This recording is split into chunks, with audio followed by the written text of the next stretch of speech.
कोई अलग चीज नहीं है।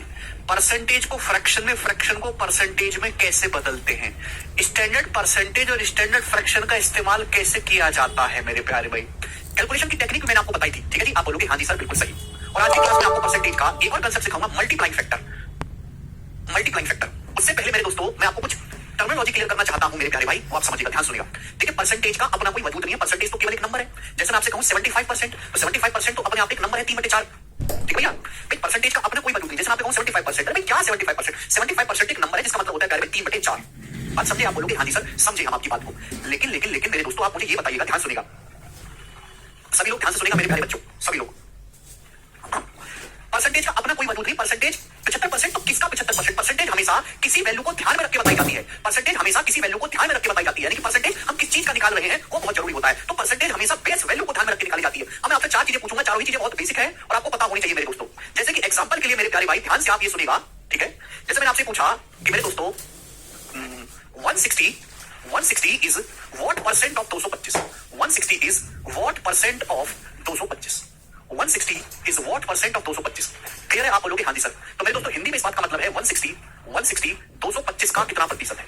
हिंदी में इस बात का मतलब है 160 160 225 का कितना प्रतिशत है, ये मतलब है मेरे दोस्तों, ठीक है ना। चलेगा मेरे प्यारे भाई, तो इस स्टेटमेंट का जरा आप मुझे मतलब समझाइए कि स्टेटमेंट क्या मीनिंग है। ध्यान सुनिएगा, 160 इज व्हाट परसेंट ऑफ 225, इस बात का क्या मतलब है? ध्यान सुनिएगा, व्हाट परसेंट ऑफ मतलब 225 का, यानी कि हम 160 की तुलना कर रहे हैं 225 के साथ, यानी कि 225 यहाँ पर बेस वैल्यू है जिससे हम तुलना करते हैं, जिससे हम कंपेयर करते हैं, बेस वैल्यू। हम ये जानना चाहते हैं कि 160 कितना परसेंट है, किसका किसका किसका किसका। तो जब आप किसका पूछेंगे सवाल अपने मन में, तो आपको पता चलेगा 225 का। तो 225 से तुलना करनी है 160 की, कितना प्रतिशत है? आप बोलोगे हाँ जी सर। तो पहले मैं इसका मैथमेटिकल मीनिंग समझाता हूं, फिर मैं आपको समझाऊंगा। यानी कि मेरे दोस्तों 225 का कितना प्रतिशत 160 है। तो बच्चों ये जो 225 है ये बेस वैल्यू है, बेस वैल्यू। और हर चीज बेस वैल्यू अपने आप में 100% होती है, यानी कि अगर 225 100% के बराबर है, अगर 225 100% के बराबर है, तो इस बात का गणित में मतलब यह है कि 160 कितने परसेंट के बराबर है? 160 कितने परसेंट के बराबर, ये मतलब है इस लाइन का एक्चुअल में 160 225 का कितना परसेंट है, तो 225 से तुलना करनी है। 225 बेस है, आधार है, बेस वैल्यू हमेशा 100% होती है। अगर 225 100% है तो 160 कितने प्रतिशत है, ये इस बात का मतलब हुआ। आप बोलोगे हाँ जी सर बिल्कुल सही। तो बच्चों हम इसको कैलकुलेट कैसे करेंगे? अगर 225 100% के बराबर है तो एक कितने परसेंट के बराबर है? एक कितने परसेंट के बराबर है मेरे दोस्तों? एक बराबर है 100% बटे 225 के 1% मेरे दोस्तों, कितने के बराबर है? आप बोलोगे हाँ जी सर, ये कितने के बराबर है? 225 अगर 100% के बराबर है तो 1 रुपया किसके बराबर है? 225 बटे में आ जाएगा। तो 160 कितने के बराबर है मेरे प्यारे? 160 कितने के बराबर है? जवाब दो। अगर एक का मतलब कितना परसेंट है, 160 का मतलब कितना परसेंट? 160 से वहां, तो 160 गुणा 100% बटे 225। आप बोलोगे हाँ जी सर बिल्कुल सही, यानी कि ये आपका फाइनल रिजल्ट आएगा, आपका फाइनल रिजल्ट। आप बोलोगे हाँ जी सर बहुत बढ़िया। और बच्चों हम इसको कैलकुलेट करेंगे मेरे प्यारे में, इसको, ये हमारी फाइनल कैलकुलेशन है जो मुझे करनी है। बताओ बच्चों किससे चला जाएगा? ये 5 से चला जाएगा 20 बार, 5 से चला जाएगा 45 बार, फिर 5 से काटेंगे बच्चों, 5 से चला जाएगा 40 बार, 5 से जाएगा मेरे दोस्तों 9 बार, फिर 800 बटे 9, ये आया 800 बटे 9, 800 बटे 9%। अब 800 को जब मैं 9 से भाग दूंगा तो कितना आएगा मेरे प्यारे में? ये आएगा मेरे दोस्तों, ये आएगा अभी 9 के 72, अभी 9 के 72, क्लियर है ना? 60% बेटा। 5 से काटूंगा तो 120 बार जाएगा, 225 को 5 से काटेंगे 45 बार, फिर 5 से काटेंगे 160 को, ये गलती होगी यहाँ पे। 160 को जब हम काटेंगे मेरे प्यारे 5 से तो 32 बार जाएगा, कितनी बार जाएगा? 32 बार।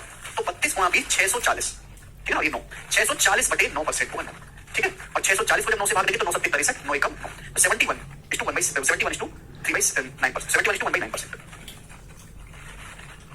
71 is to 1/9%, ये सवाल का आंसर है। सभी बच्चे बात समझ पाए? तो ये होता है एक्चुअल मेरे प्यारे भाई, ठीक है। बात समझ में आई? आप बोलोगे हाँ जी सर। तो इस ये जो लाइन है, इस लाइन का जो मैथमेटिकल मीनिंग है वो ये है। कैलकुलेशन एक अलग चीज है कि अब 160 225 का कितना परसेंट है, इस बात का मतलब ये हो कि अगर 225 100% के बराबर है, बेस 100% है, तो 160 कितना परसेंट है? एक ही नियम से निकाला मेरे प्यारे भाई, तो ये चीज निकल के आएगी। अब इस बात को शॉर्ट में आपको लिखना है मेरे प्यारे।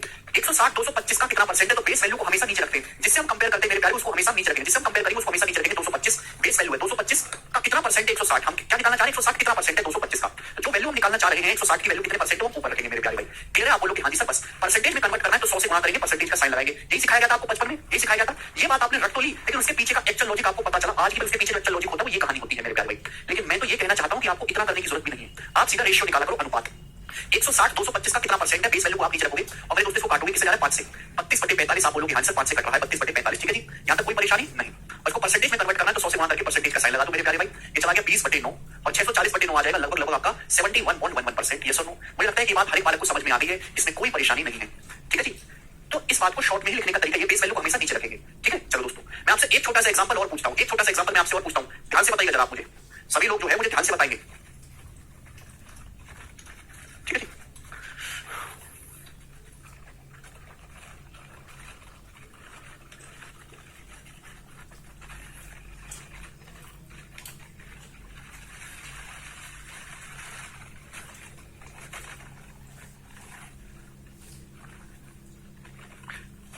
1139 1139 is what percent of 850 1139 is what percent of 850। सवाल है 1139 850 का कितना परसेंट है? 1139 850 का कितना परसेंट है? एक चीज मैंने आपसे और पूछी, बताइएगा जल्दी से। 1139 850 का कितना परसेंट है? यानी कि मेरे दोस्तों तुलना किससे कर रहे हैं? 850 से। यानी कि मेरे प्यारे बच्चों 850 अगर 100% की वैल्यू है 100% की, तो मेरा सवाल यह है कि 1139 कितने परसेंट की वैल्यू होगा? दिस इज द सवाल। एक्चुअल में सवाल का मतलब यह है 1139 850 का कितना परसेंट है? बेस 850 से तुलना करें। 850 अगर 100% है तो 1139 कितना परसेंट है? तो बताओ क्या होगा, कितना परसेंट होगा? बच्चों जवाब दीजिएगा। तो आप कहोगे सर 850 100% की वैल्यू है मेरे दोस्तों, तो 850 बेस वैल्यू आएगा नीचे मेरे प्यारे भाई। आपको तुलना करना है 1139 कितना परसेंट है? 1139 850 पे आएगा ऊपर। और आप पहले क्या करो बच्चों, रेशियो लिया करो। रेशियो आप लोगे तो किससे जाएगा? 17 से। भाई 17 छिक्का 102, 17 छिक्का 102 कितना बचेगा मेरे प्यारे भाई? यहाँ पे 17 7 119 और 17 5 50, यानी कि आगे 67/50। आप बोलोगे हाँ जी सर बिल्कुल सही, कोई प्रॉब्लम नहीं है। अब बच्चों ये आ गया एक, इसको ये फ्रैक्शन में आया, आपको तो परसेंटेज में निकालना है। 1/50 2% होता है, 2%। 67/50 है तो 67 का दुगना 120 और 14 यानी कि 134%। 134% इस सवाल का आंसर हुआ 134%। समझ में आया? आप बोलोगे हाँ जी सर बिल्कुल सही समझ में आया है, ठीक है ना? तो 850 100% की वैल्यू है तो एक का मान होगा 100% बटे 850। 1139 का मान 1139 से गुणा करेंगे। बेसिकली एक एक नियम यहाँ पे लगता है, ठीक है जी? आप बोलोगे जी सर बहुत बढ़िया, ये बात हमको समझ में आई। तो परसेंटेज का खेल बड़ा प्यारा है। मैं आपके सामने एक एग्जांपल और लूंगा, ध्यान सुनिएगा। ये अलग है, ध्यान सुनिएगा मेरे दोस्तों। अगर आपको परसेंटेज का परिभाषा ही नहीं समझ में आएगा तो आप जीवन में कुछ नहीं कर पाओगे, ठीक है जी? इसलिए बेस मजबूत होना बहुत जरूरी है। मैं हर बात को एग्जांपल से समझाऊंगा मेरे दोस्तों आप लोगों को, ठीक है जी?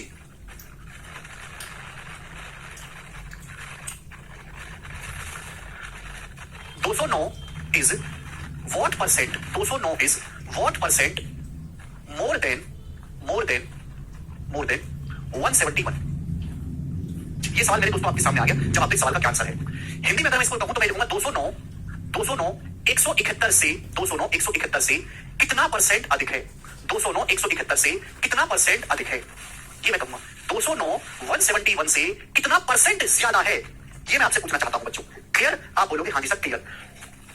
तो इस सवाल में पूछा 209 की जो हैसियत है वो 171 से किससे तुलना करनी है? 171 से तुलना करनी है, यानी कि 177 आपकी बेस वैल्यू है।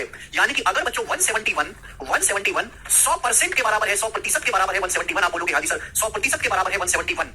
तो आपसे ये पूछा 209 171 से कितना ज्यादा है? तो 209 कितना ज्यादा है 171 से? जवाब दीजिएगा 209 कितना ज्यादा है? तो 9 में से 8 और 20 में से 38 ज्यादा है। तो 38 कितने परसेंट है? ये मेरे दोस्तों आपसे पूछा गया, ये आपसे पूछा गया। समझ में? अगर 171 100% की वैल्यू 171 से तुलना आप कर रहे हैं, 209 कितना ज्यादा है बच्चों? तो 209 171 से 38 ज्यादा है, 38। क्लियर? आप बोलोगे हाँ जी सर 171 अगर 100% की वैल्यू है तो 38 कितना होगा? 171 100% की वैल्यू है तो एक का मान होगा 100% बटे 171। एक यूनिट की वैल्यू 100% बटे 171, एक का मान 38 का मान कितना होगा? Multiply by 38। आप बोलोगे हाँ जी सर बिल्कुल सही, यानी कि ये आपकी फाइनल कैलकुलेशन आई। करना पड़ेगा 19 दूनी 38 19 दूनी 38 19 में 171। अब 200 को जब मैं भाग दूंगा 9 से तो ये आ जाएगा मेरे दोस्तों कितना? 200 को 9 से भाग दोगे तो 22 सही 2/9% ही आएगा मेरे प्यारे। ठीक है? तो ये है पीछे का बैकग्राउंड। आपको डायरेक्ट सोचना है मेरे दोस्तों। कभी भी ऐसा सवाल आए मेरे दोस्त कि 209 171 से कितना ज्यादा है मेरे दोस्तों? 171 से तो बेस क्या है? 171। नीचे हमेशा 171 लिखिए। 171 से कितना ज्यादा है 209? जवाब तो कितना ज्यादा है 171 से 209? जवाब दीजिएगा तो आप कहोगे सर 38 ज्यादा है। 209 कितना ज्यादा है? 171 से 38 ज्यादा है, 38 ज्यादा है। आप रेशियो ले लो बच्चों। क्या ले लिया करो? रेशियो, अनुपात ले लिया करो, अनुपात। तो किससे जाएगा? 19 दूनी 38 19 में 171 2/9 आया, 2/9। ये 2/9 तो आपका फ्रैक्शन में आया है, आपको बताना है परसेंटेज में। मैंने आपको सिखाया नहीं है। 1/9 होता है 11.11%, 11.11%। तो 2/9 कितना होगा? अप्रॉक्स 22.22%। यानी कि 209 171 से अप्रॉक्स 22.22% ज्यादा है, 22.22% ज्यादा है। आपको ऐसे करना है। 38 कैसे आया? अरे भाई 209 कितना ज्यादा है 171 से? भाई तुमने तो हद कर दी, 38 ज्यादा ही तो है। साउंड एकदम ठीक है।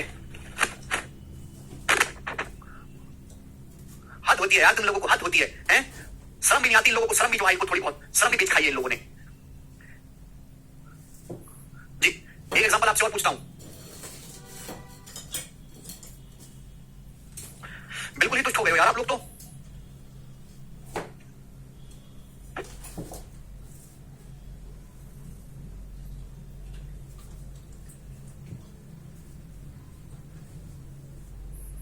ठीक है, 234 is what percent less than 360? ये सवाल है आपके सामने, बताइएगा। सवाल है 234 360 से आ रहा है, ये बेस वैल्यू है। मैं कितना गरीब हूं? अंबानी से तुलना किससे करूं? अंबानी से। अंबानी बेस वैल्यू है। 234 360 से कितना प्रतिशत कम है? ये सवाल हमने आपसे पूछा। जब तक आपको परसेंटेज की बेसिक भाषा ही नहीं समझ में आएगी तो आप कुछ नहीं कर सकते। प्लस ज्यादा के लिए दिखाते हैं, कम माइनस के लिए दिखाते हैं। प्लस माइनस केवल मैं से लगा रहा हूं कि प्लस का मतलब ज्यादा बता रहा हूं, माइनस का मतलब कम कर रहा है जी। 234 360 से बेस क्या है? 360 360 बेस वैल्यू है मेरे प्यारे, 360। बात समझ में? आप बोलोगे हाँ जी सर बिल्कुल सही। 360 से 234 कितना कम है? तो आप बताओ 360 से 234 कितना कम है? जवाब दीजिएगा। 360 से 234 कितना कम है? तो 10 में से मेरे दोस्तों 4 गया 6 और 35 में से 30 गया 12, 126 कम है, 126। तो 360 से ऊपर क्या लिखना है? 234 कितना कम है? 126 कम है। कम। अभी माइनस मैंने किस लिए लगाया है? ये माइनस मैंने इसलिए लगाया है जिससे कि आपको पता लगे कि मैं ये निकाल रहा हूं कि 234 360 से कितना कम है। तो ऊपर ज्यादा है तो प्लस लगा देते, नोटेशन है इसका, कोई लेना देना नहीं, ना भी लगाओ कोई फर्क नहीं पड़ेगा मेरे प्यारे भाई। तो 360 234 360 से कितना कम है? 126 कम है। अगर आप गधों की तरह करना चाहते हैं तो 100 से गुणा करो, परसेंटेज का साइन लगाओ, कैलकुलेट करो। लेकिन मैं सिखाना चाहता हूं कि आप पहले रेशियो निकाला करो। किससे कट रहा है? 18 से। 18 सत्ते 126 और 18 दूनी 36, 7/20। अब 1/20 5% होता है, 1/20 5%, तो 7/20 35% आ गया, 35%। यानी कि 234 360 से 35% कम है, 35%। समझ में आ गया? क्लियर? तो सभी बच्चों को कंसेप्ट क्लियर हुआ कि मोर लेस परसेंटेज कैसे कैलकुलेट करते हैं, बेस वैल्यू क्या होती है, कैसे निकाला जाता है। आप बोलोगे हाँ जी सर कैलकुलेट क्लियर हो गया। ठीक है जी।